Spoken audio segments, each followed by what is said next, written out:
கடலூர் மாவட்டம் விருத்தாசலம் அருகே ஆற்றின் இரு கரையோர மக்களின் வசதிக்காக விசைப்படகு இயக்கப்பட்டதால் பொதுமக்கள் மகிழ்ச்சி. கடலூர் மாவட்டம் விருத்தாசலம் அடுத்து கம்மாபுரம் ஒன்றியத்திற்கு உட்பட்ட சொட்டவனம் கிராமத்தில் ஆற்றுக்கு மறுகரையில் 50க்கும் மேற்பட்ட குடும்பங்கள் வசித்து வருகின்றனர்.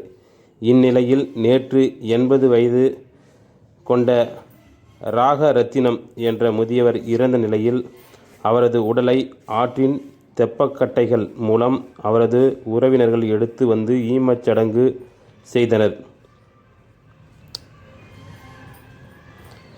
இந்நிலையில் தமிழக அரசின் உத்தரவின் பேரில் இரு கரை மக்களுக்கு ஆற்றினை கடப்பதற்காக ஏர்போர்ட் விசைப்படகு மூலம் கிராம மக்களுக்கு தேவையான அத்தியாவசிய பொருட்களும் விவசாய பொருட்கள் எடுத்து வந்து விற்பனை செய்ய பயன்படுத்தி வருகின்றனர்.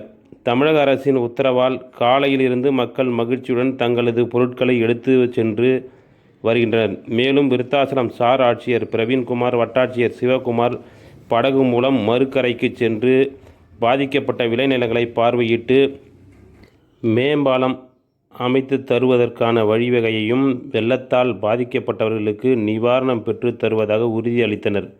பொதுமக்கள் மகிழ்ச்சியடைந்தனர். உடன் ஊராட்சி மன்ற தலைவர் குணசேகரன், முன்னாள் கவுன்சிலர் தனபாண்டியன் மற்றும் விவசாயிகள் உடனிருந்தனர். விழித்திரு செய்திகளுக்காக ஆசிரியர் இளையராஜாவுடன் செய்தியாளர் புவராகன்.